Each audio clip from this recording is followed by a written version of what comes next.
Okay, Saturday, 20th of January, 2024. Had a nice haircut. Look more presentable now. A respectable member of society. So, habits. We pay for our habits one way or another.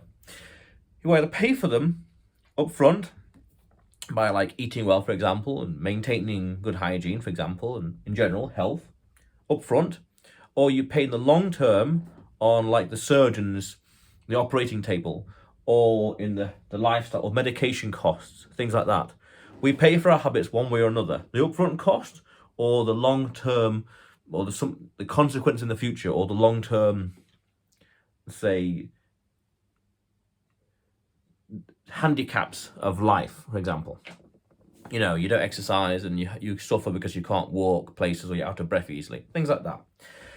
So, over the past few years, I've gone to the dentist a lot and regularly had my teeth cleaned, professionally, so to speak. Now, I've always felt like, well, they're just upselling me and I'm just agreeing and going along with it. And I was thinking like how to justify it. Okay? You know, it's post-rationalization, which is, a bit of a fallacy. But the logic was very sound. Of course, it had to be, because that's why I did it. And it was, I pay for my habits one way or another. But in this context, the teeth. Regular cleaning and all the rest, and then regular twice a year, for example, once a year, twice a year, intensive cleaning. So we got both actually. Great. And I was thinking, well, what am I actually paying for here? I'm paying physically. The core product is the teeth being cleaned, but the intrinsic product, I forget what it's called now. But there's different kinds of products. The augmented product, or what I'm actually getting, what I'm actually receiving, is actually high quality, high standard dental hygiene.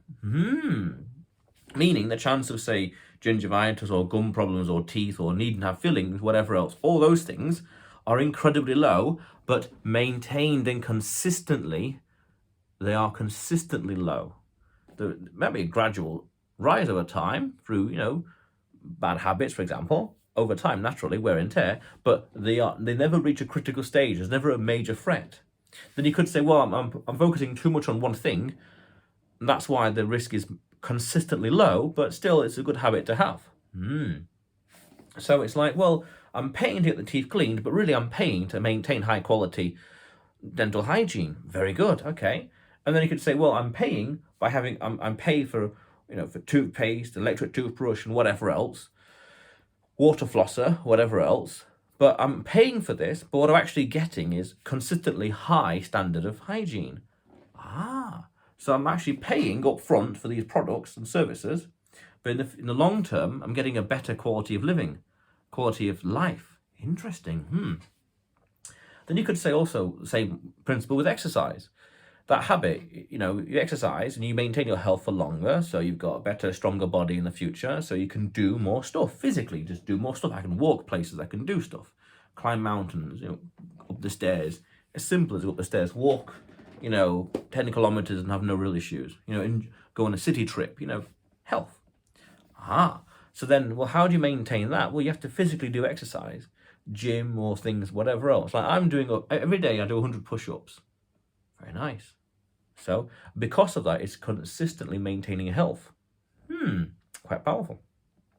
So then the choice would be either you pay up front in the pain, let's say that the pain of exercise, the actual energy, the tiredness, up front, but in the long term, it's a consistently high standard of living. The alternative would be, well, you'd have to take medication because you've got poor health, especially combine that with diet or operation of sorts.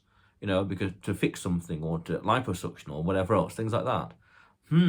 So we either pay for our habits and the lifestyle consequences up front, even go further to say like organic food.